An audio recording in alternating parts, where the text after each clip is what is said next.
नमस्कार दोस्तों, जय जोहार। मैं कौशल तिवारी और बिहनिया संध्या में आपका स्वागत है। एक तरफ मोदी सरकार धर्मेंद्र प्रधान को बचाने में लगी है, तो दूसरी तरफ छात्र आंदोलन जंतर मंतर से निकलकर विभिन्न राज्यों के राजधानी में फैलता जा रहा है।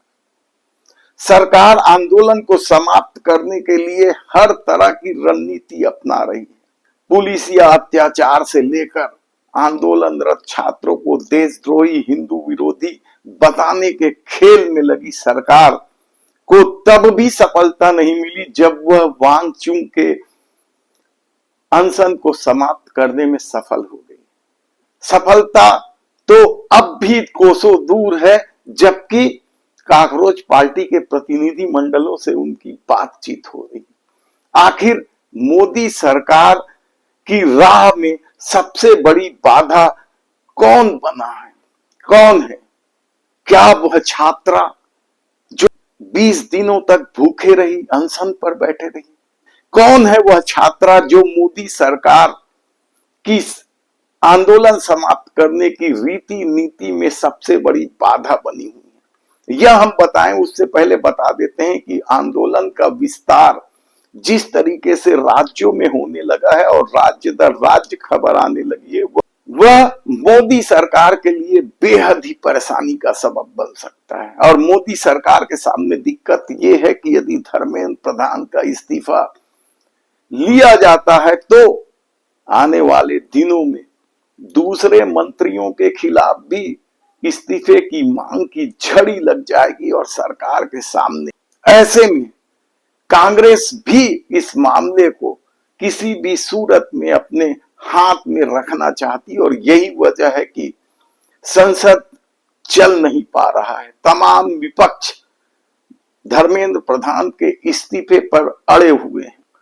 तो क्या धर्मेंद्र प्रधान का इस्तीफा इसलिए नहीं लिया जा रहा है क्योंकि आने वाले दिनों में यह निर्मला सीतारमण, शिवराज सिंह चौहान, नितिन गडकरी और अमित शाह तक पहुंच सकता है? ऐसे में गोदी मीडिया जिसे कहते हैं, उसकी भूमिका को लेकर किस तरीके से छात्र ही नहीं विपक्ष भी नाराज है, इसकी वानगी आप प्रियंका गांधी से सुन लीजिए। मैं अब से वो सवाल उन सवालों का जवाब दूंगी जो रेलेवेंट सवाल हैं। ठीक है, आप इस सरकार के जाल में फंसे हुए हैं। आप हमेशा वही पूछते हैं जो ये सरकार पूछवाना चाहती है। ठीक है, हर बार उनसे पूछिए। उनके मंत्री निकल रहे हैं ना, प्रधानमंत्री जी आए ही नहीं है सदन में। इतनी बड़ी इतना बड़ा आंदोलन चल रहा है, पूरा देश का यूथ बाहर है, प्रधानमंत्री जी सदन में नहीं आए हैं और आप मेरे से पूछ रहे हो कि सदन क्यों नहीं चल रहा है? मुझसे पूछो कि क्या हो रहा है, स्टूडेंट्स के लिए क्या किया जा रहा है, स्टूडेंट्स के डिमांडों का क्या हो रहा है, ये पूछो ना। ये सारे सवाल पूछो। और ये जो मंत्री आ रहे हैं जा रहे हैं, इनसे पूछो इस्तीफा कब देंगे। आपने पूछा है? मैं जानना चाहती हूँ, आपने पूछा धर्मेंद्र जी से कि वो इस्तीफा कब देंगे? नहीं, आप बता दो, पूछा है कि नहीं? नहीं पूछा ना। आपने पूछा है? आपने पूछा धर्मेंद्र प्रधान जी से पूछा कि आप इस्तीफा कब दे रहे हैं? पूछा है आपने? जवाब दीजिए, यस और नो। नहीं, गोलमोल जवाब नहीं, गोल जवाब नहीं। आपने, ठीक है, आपने हाँ जवाब नहीं दे रहे ना। आपने अमित शाह जी से पूछा कि उन्होंने लाठियां क्यों चलवाई? आपने अमित शाह जी से पूछा कि इतने छोटे छोटे बच्चे अस्पताल में क्यों हैं? कि जब बाहर प्रदर्शन कर रहे हैं उनके माता पिता उनको फोन भी नहीं कर सकते क्योंकि आपने इंटरनेट काटा है, NSA लगा है। किस लिए? ये आतंकवादी हैं। पूछा है आपने? तो जब आप पूछेंगे ना इनसे, तब मैं आपके सवालों की तो ये है कांग्रेस की रीति नीति। कांग्रेस लगातार इस आंदोलन को तूल दे रही है। यदि वह प्रधानमंत्री आवास के सामने बैठने को तैयार हो जाती है तो कल उसने गांधी स्मारक पहुंच गई थी। तब ऐसे में छत्तीसगढ़ की राजधानी रायपुर कैसे अछूता रह सकता? यहां भी कल जमकर थाने में हंगामा हुआ। क्या कुछ हुआ यह हम बताएं उससे पहले आपको बता देते हैं कि मोदी सरकार के आंदोलन समाप्त करवाने की नीति में या रणनीति में सबसे बड़ी बाधा कौन है? वह बाधा मानी जा रही है नेहा बोरा। नेहा बोरा उत्तराखंड से आती है और इनके पिता सेना में रहे हैं। इनका परिचय सिर्फ इतना ही नहीं है, बल्कि ये आईसा के राष्ट्रीय अध्यक्ष हैं, जो कम्युनिस्ट पार्टी के छात्र इकाई है। ऐसे में आप यह भी जान ले कि 20 दिनों तक भूखे अनशन पर बैठी इस नेहा की पढ़ाई भी जान ले आप।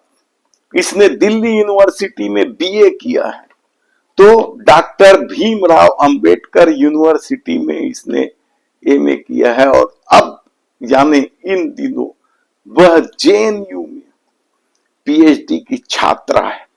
और उनके तेवर ने सब आंदोलन को सफलता के इस शिखर पर पहुंचाया है, जिसकी वजह से मोदी सरकार की नींद उड़ी हुई है। मोदी सरकार के यानी डबल इंजन सरकार की नींद उड़ी हुई है। राज्य दर राज्य जो प्रदर्शन हो रहे हैं, क्या वह नेहा के तेवर की वजह से हो रहे हैं? उनका तेवर कैसे लोग पसंद कर रहे हैं, यह आप देख लीजिए। छात्र के शरीर पे जितने निशान पड़े हुए हैं, गवाही देंगे वो दहशतगर्द शब्द के अर्थ का। जो डिक्शनरी होती है उसमें जब दहशतगर्द लिखा जाएगा, दहशत लिखा जाएगा, डर लिखा जाएगा, हिंसा लिखा जाएगा, तो दिल्ली पुलिस का नाम बार बार दर्ज किया जाएगा। हम याद रखेंगे कि आपने वो संसद जिसको हमारे वोट से चुने हुए प्रतिनिधि आबाद करते हैं, वो संसद जिससे ज्यादा पब्लिक मॉन्यूमेंट शायद इस देश में कोई ना हो, जब हम उस संसद के पास जाने की कोशिश करते हैं अपनी मांगों को लेकर के, आपने हमारे सर खोल के रख दिए। याद रखेंगे हम याद रखेंगे दिल्ली पुलिस के उन लोगों को जिन्होंने फीमेल प्रोटेस्टर्स के ऊपर उनके प्राइवेट पार्ट्स में बीटल्स घुसाने की कोशिश की। याद रखेंगे हम आपकी हिंसा को।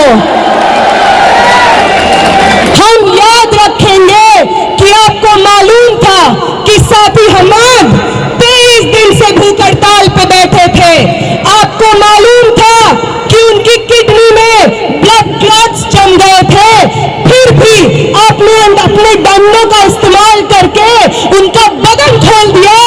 याद रखेंगे हम याद रखेंगे कि 23 दिन के बाद, भूख हड़ताल के बाद, जब मैं, आमीन और मनीष इधर इस टेंट में जंतर मंतर पे बैठे हुए थे क्योंकि हमारी चलने की हालत नहीं थी, तो आपकी बटालियन जो दिल्ली के अलग अलग कोनों से लोगों को जंतर मंतर भेज रही थी, वो बटालियन आंसू गैस सीधे हमारी टेंट की तरफ फायर करती है, लाठियां लेकर के हमारे टेंट की तरफ चार्ज करती है। और वो जो दीवार आप टूटी हुई देख रहे हैं, ये दीवार को जितनी बार जंतर मंतर पे लोग देखेंगे, याद रखें वो कि ये दीवार, ये destruction of public property Delhi police की करतूत है।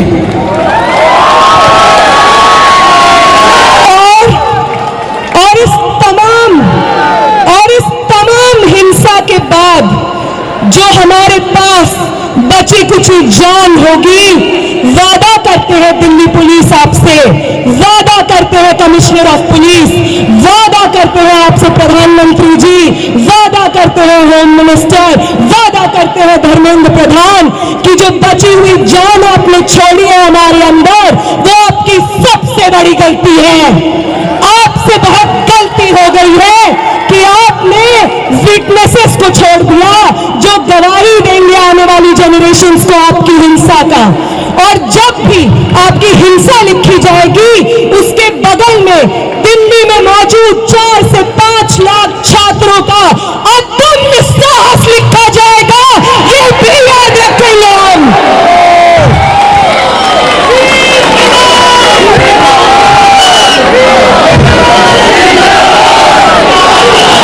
याद रखेंगे हम कि पटना से कूच करके, लखनऊ से कूच करके, महाराष्ट्र से कूच करके, कर्नाटका से कूच करके, एक दूसरे को जानते नहीं थे जो लोग, उन्होंने आपकी हिंसा से एक दूसरे को बचाया है, अपने शरीर से अपने बगल वाले इंसान को बचाया है, सिर्फ इसलिए ताकि इस देश में लोकतंत्र जिंदा रहे, आगे आने वाली पीढ़ी के लिए शिक्षा जिंदा रहे। और अगर आपको उदाहरण ही चाहिए कि कौन इंस्पायर करता है हमें, तो अभी दे दिए देते हैं आपको उदाहरण। वो सावित्री माई, वो फातिमा शेख, जिन्होंने पूरे समाज की तहमतें झेली, पत्थर अपने बदन पे झेले, गोबर अपने बदन पे झेला, सिर्फ इसलिए क्योंकि वो चाहती थी कि इस देश की महिलाएं, इस देश की पिछड़ी जाति से आने वाले लोग शिक्षा हासिल कर सके। तो उनसे इंस्पिरेशन मिलती है हमें, हम उनसे ये सीखते हैं कि अपने पब्लिक कॉस्ट को पे करके हमें आगे आने वाली जनरेशंस का भविष्य इंश्योर कराना है। वो इंस्पायर करती है हमें, अम्बेडकर इंस्पायर करते हैं हमें, वो हमें इंस्पायर करते हैं कि अपनी पूरी जिंदगी बिना रुके, बिना थके, समाज की तमाम तहमतें, आइसोलेशन झेलते हुए किस तरीके से अपने आगे आने वाली पीढ़ी के लिए एक बेहतर समाज बनाया जाता है, अम्बेडकर से प्रेरणा लेते हैं हम, भगत सिंह से प्रेरणा लेते हैं हम। वो 23 साल का स्टूडेंट, आप में से कितने लोग 23 साल के स्टूडेंट हैं? 21 साल के, 22 साल के? भगत सिंह बनते हैं 23 साल की उम्र में। उनका वो जज्बा जिसके आगे अंग्रेजी हुकूमत विवश हो जाती है, एक 23 साल के शरीर में था वो जज्बा, और 20 तारीख को इस दिल्ली की सड़कों पे न जाने आप जैसे कितने भगत सिंह थे, ये देख करके आंखें भर आती है इस देश की। वो इंस्पायर करते हैं हमें। ये सब लोग न कभी पुलिस दमन से डरे, न किसी की लाठी से डरे, न स्टेट रिप्रेशन से डरे, बस अपनी पूरी जिंदगी, अपने शरीर का हर एक कतरा आगे आने वाली पीढ़ियों को न्यौछावर कर दिया। इनसे इंस्पिरेशन लेते हैं हम। तुम लेते हो गोडसे से, इसलिए तुमसे नहीं हो पाता बिना हिंसा किए।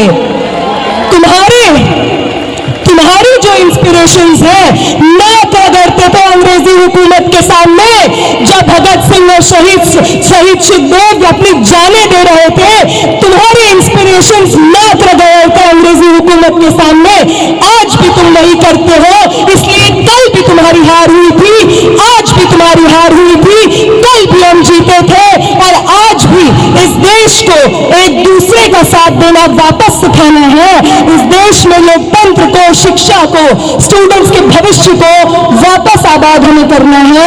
आप सबका बहुत बहुत शुक्रिया कि आप यहाँ पे मौजूद हैं, सुन रहे हैं, और इतने पेशेंटली पर्सनल कॉस्ट पे यहाँ पे बैठे हुए हैं।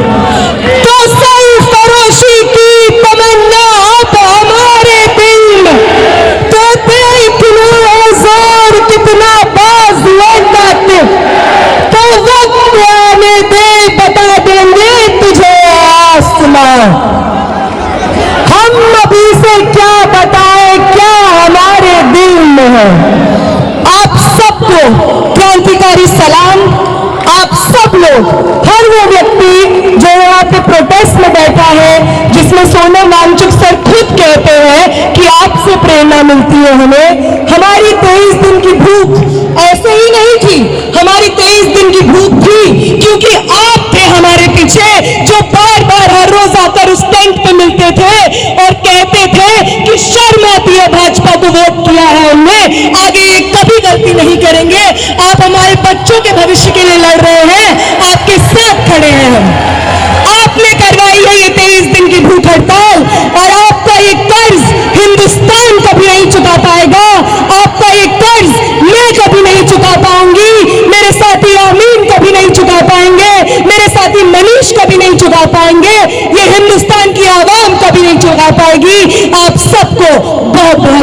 हमारी इस्तकबाल। ऐसे में छत्तीसगढ़ की राजधानी रायपुर में भी पिछले 2-3 दिनों से जिस तरीके से हंगामा मचा हुआ है वह प्रशासन की नींद उड़ाने के लिए का। परसों जिस तरीके से कांग्रेस और भारतीय जनता पार्टी के नेता आमने सामने हो गए थे और उसके बाद कांग्रेस के दर्जन भर नेताओं के खिलाफ रिपोर्ट लिखी गई थी, उससे नाराज कांग्रेसियों ने कल खमारडी थाने का घेराव कर दिया।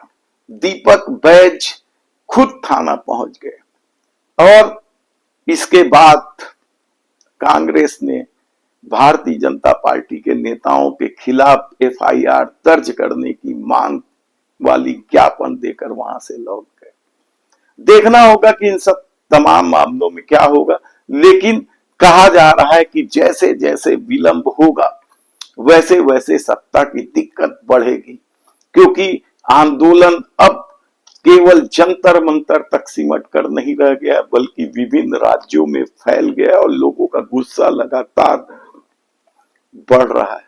देखना होगा कि धर्मेंद्र प्रधान का इस्तीफा होगा या फिर उनके इस्तीफे के बगैर ही छात्र मोदी सरकार की बात मान लेते हैं। यदि आपने हमारे चैनल को सब्सक्राइब नहीं किया है तो प्लीज सब्सक्राइब कर लीजिए, बेल आइकन का बटन दबा दीजिए। हम छात्र राजनीति से जुड़े हर छोटी मोटी खबर आपको देने की कोशिश करते रहेंगे। धन्यवाद।